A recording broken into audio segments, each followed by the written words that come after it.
The Horter. Finding the best horses. This video is almost 20 minutes long! When it comes to exploring new terrain or getting from point A to point B, nothing beats riding a horse. Even an average horse can run faster than the fastest possible minecart, and some horses can jump walls over 5 blocks tall.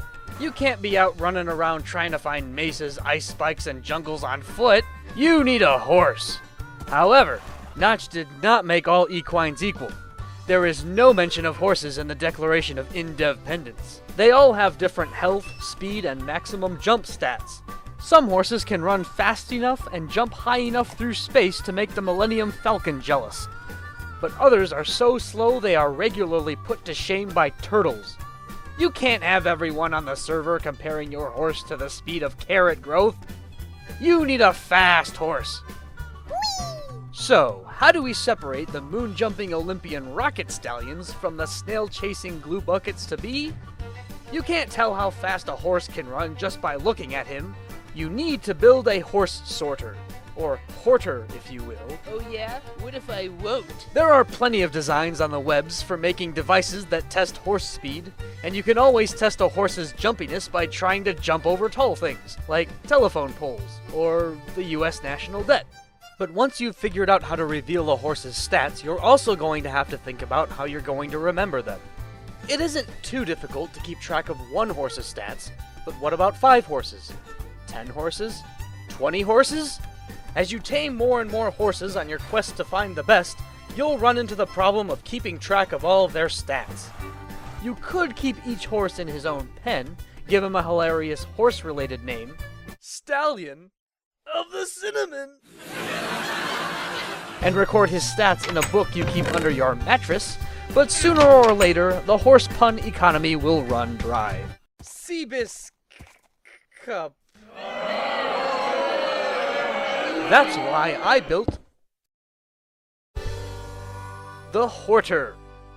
Not only can it reveal your horse's speeds and capacity for scaring airplane pilots, but it also sorts them into pens that form a slick, two-dimensional scatterplot of how awesome they are. It's like Microsoft Excel, but with noisier formulas. Want to find a really fast horse? Look in the last row. Want to find the highest jumper? Start with the first column. Need to find a horse that can breathe underwater? Well, too bad. I can't make that happen. I'm only one man. In this video, I'm going to demonstrate how to build this Horter. It's designed so that the fastest possible naturally generated horse will make it to the very last level, while the slowest possible horse will have just enough time to make it to the first. All other horses will have speeds between those two extremes, so they could end up in any of the rows. This means that all rows could potentially have horses in them, so no unnecessary rows are created. I'm also going to show you how to build this more compact design in case you don't have as much space. It works the same way as the regular version I showed first, but the higher jump pens have been placed above the lower jump pens. Each square on the grid contains 2 pens. One holds horses that can jump over the lower wall, and one holds horses that can jump over the upper wall. Both of these Horters have 5 levels of speed. It is possible to build a Horter that has as many speed levels as you want. For example, this one has 15 levels. However, if you want to adjust the length or number of levels, you'll have to do a whole bunch of math. If you're not afraid of a little algebra, then wait for my next video, where I'll explain how to build a Horter with a variable number of levels and length. To begin, let's take a look at what you'll need. No matter which one you decide to build, you're gonna need everything in this box. You can replace the glass with any solid transparent block, and you can replace the iron blocks with whatever you use to mark out redstone. If you decide to build the regular one, then you'll also need everything in this right chest here. If you decide to build the compact version, then you'll need everything on the left chest. Those half slabs can be any kind of half slab. I recommend using a kind that's really common where you are, because once you have all these things in a big wide open space to build in, then you're ready to build the Horter. So the first thing you're gonna do is build a 5x5 wall. Then place some half slabs over the top of the wall. This is what the horse is going to have to jump over to prove that he is worthy of getting into this pen. Then, once the wall's done, go behind it and build a fence encompassing an area of 3 by 4. These are going to be the pens that hold our horses, and I don't feel like making a joke about that right now. You can make the pens wider than 3 blocks if you want to, but don't make them longer than 4 blocks if you don't want to do a bunch of math. I'll talk about that in the next video. Next, put some carpets over the fences so that you can easily get in and out of the pens without letting the horses out. Thanks, Impulse SV. Once you're finished building that, just build exactly the same thing 2 blocks over, only without the half slabs. From there, keep building pens with walls 1/2 slab lower than the last one, until you get down to one with a wall 1 block tall. The horses will escape if the wall is only 1 block tall, so just build a regular fence pen for the last one. Make sure that the gaps between the pens are 2 blocks wide so that the horses can walk through them. Put some glass or some other transparent block with a hitbox here so that there is a 2 block gap between the glass and the ground. This is going to be part of the wall that stops the horse when you test its speed. Make sure that the block is transparent, because if you run through it and the blocks are solid, you'll take suffocation damage. Make sure that the blocks underneath the glass are solid blocks, because they're going to be pushed up by a piston. Now over on this side, I'm going to build the compact version of these pens, but you only need to build one kind. Now if you want to make the more compact version, start the same way that you started the regular version, only this time only go up 3 blocks for the wall. Then, bring 2 blocks on one side of the wall up 2 more blocks. Then, build a roof made out of half slabs over the whole thing. Make sure the roof is made out of half slabs, because if it isn't, you'll take suffocation damage every time you use it. There should be a 2 block wide gap between the top of the wall and the half slab roof. Then, above the roof, build a pen made of half slabs enclosing a 3 by 3 area. Make sure that there's a 1/2 block wide gap beneath the walls of the pen so that the horses don't take suffocation damage if they ever teleport inside of it somehow. That happens sometimes, I don't know why. Also, make sure that there's a 1 block wide gap in front of the pen so that horses that can jump 5.5 blocks can land on that ledge. Don't forget to put some carpets over the fences so that you can get in and out of the pens. And then on the upper levels, put some trap doors on the edges so that you can get out of those too. Also, add a ladder so that you can get up to the top levels. If you're building this in survival, you probably already did that. This first pen will store horses that can jump up 3 blocks and horses that can jump up 5.5 blocks. Once you've finished the first one, build 4 more, with each wall and each ceiling 1/2 slab lower than the last one. Just like last time, the last pen is going to be different from all the other ones. You can't use fence posts on the last pen because it won't create a gap wide enough between the top of the wall and the ceiling for the horse to get through. Instead, you have to make a 1 block high wall. But unfortunately, a horse can get out of that, so what you need to do is lower the floor by 1/2 block. Now, whichever pen you decide to use, once you've finished a row, go ahead and make 4 more. Make sure that there are gaps of 2 blocks wide between each row. If you did everything right, then the entire thing should be 38 blocks long. Now it's time to build the part that will check how fast the horse is. Under each marker, place some sticky pistons pointing up. You can also use 4 slime blocks and 1 sticky piston, but make sure that you surround the slime blocks with some obsidian or furnaces or something like that. Underneath the sticky pistons, put some redstone torches. Then put some redstone repeaters pointing into the blocks underneath the redstone torches. Connect all the redstone repeaters with a line of redstone. And then put another redstone repeater pointing in. Make sure you do the same thing underneath each one of the 5 markers, and make sure that they all point in the same direction. Start at the very last marker, and then run out 61 blocks in the direction of the very first marker. Wherever you stop, place down another marker 4 blocks wide. This will be the point where you start when you check a horse's speed. Once the marker's set up, put some tripwire and hooks over it. On the right side of the tripwire hook, put down 15 redstone going down 4 blocks. At the end of the redstone trail, place down a redstone repeater going into a block with a redstone torch on the other side. Make sure the repeater is set to 4 ticks. Then, place a line of redstone going from the redstone torch all the way to the first repeater of the first marker. Starting at the second to last piece of redstone, replace 8 pieces of redstone with redstone repeaters set to 4 ticks. Now make a redstone line that connects all of the repeaters going into the markers. Go back to the beginning of this redstone trail, and everywhere where the signal stops, put a redstone repeater, as long as it's not in front of another redstone repeater.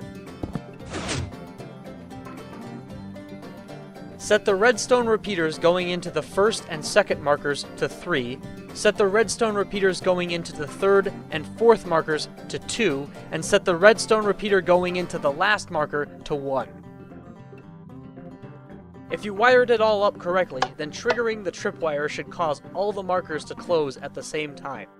It's important that they all shut after 4 seconds, or 40 redstone ticks. If you're not sure if the gates are closing at the right time, count all the redstone ticks leading up into each gate. It should equal 40 redstone ticks. Once you're finished with the redstone, just fill in all the holes and you are done building the machine.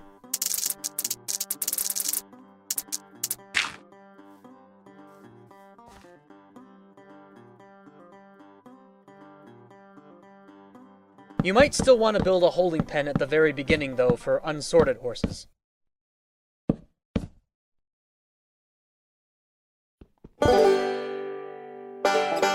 Next I'm going to sort all these horses in this pen to demonstrate how to use the sorting machine, but I'm only going to show a few of them on camera.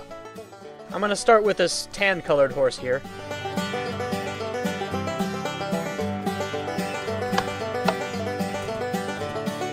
He's not that fast, so he gets stopped at the second marker. So now I'm going to go to each one of these walls and see which one he can jump over first, starting with the 5.5 block wall.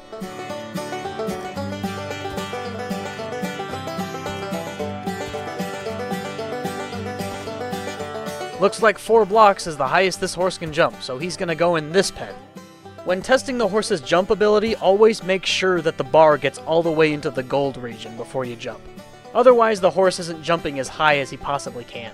So now that the horse has been put in his pen, we can easily see that he jumps 4 blocks and has a speed ranking of 2 out of 5. Next, I'm going to sort this painted brown horse.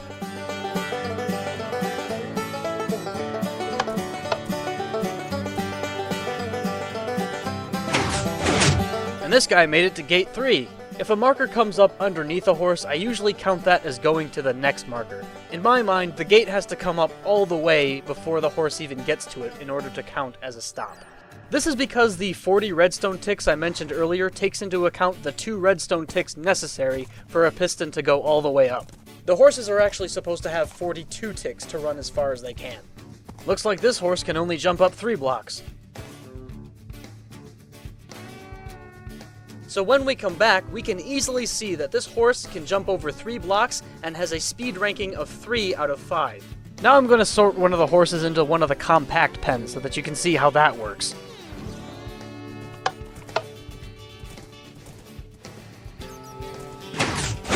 And it's another speed rank 3 horse, but that was pretty close. So, can he jump over 3 blocks? Nope. What about 2.5?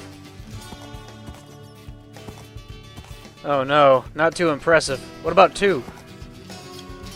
Okay, so he can jump over 2 blocks, so he's going into the 2 block tall pen. Now if he could have jumped over 3 blocks, then he would have ended up in one of the upper bunk pens. If you want to check for higher jumps, then you can try jumping up to the top. The top of the first one is 5.5 blocks tall, and the top of the last one is 3.5 blocks tall. That's why the bottom of the first one starts with a wall with 3 blocks. Now when we come back, we can easily see that this horse has a speed ranking of 3 out of 5. We can also see that the horse can jump over 2 block high walls, but it's harder to tell than it is on the regular pens. Seeing how the horses rank up is a little less intuitive on the compact ones. So now I've went and sorted all the horses into their proper pens, and we can easily see which horses can jump the highest and which horses can run the fastest. So after sorting them, we can easily see that this horse here is the best horse. He's unambiguously the fastest horse here, and only one horse can jump higher than him. You can cut down on building supplies by building stacks of blocks instead of walls and pens. Then, every time you sort a horse, bring enough supplies to build a pen, and build one wherever the horse ends up.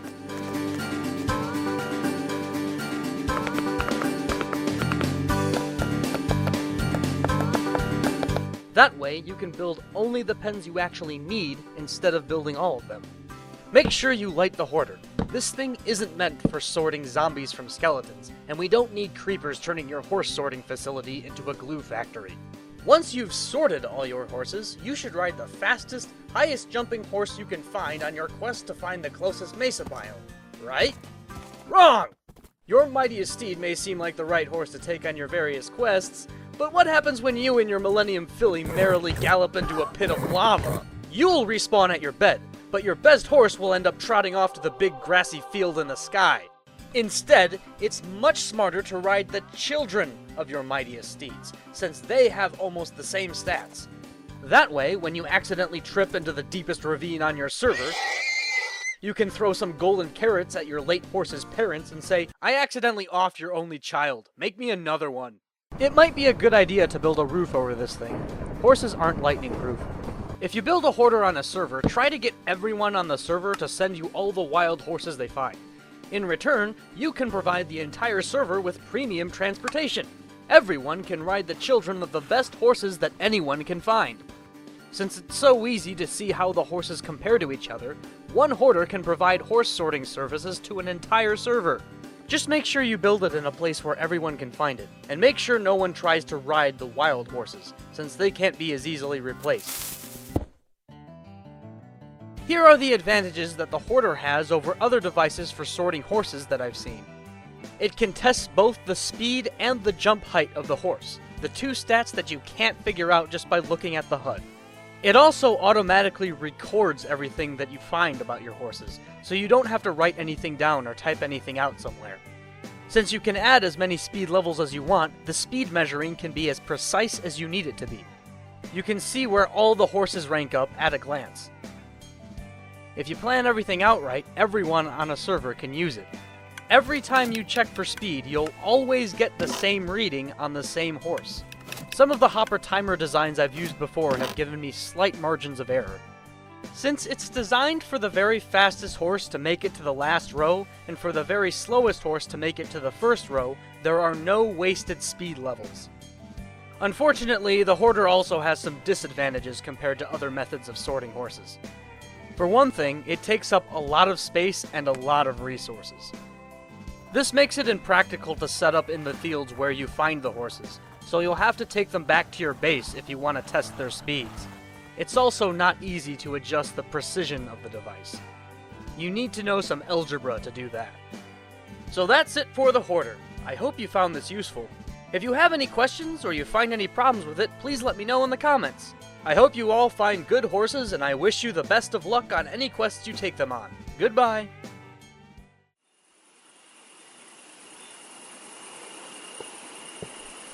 I'll show you how to use a bow.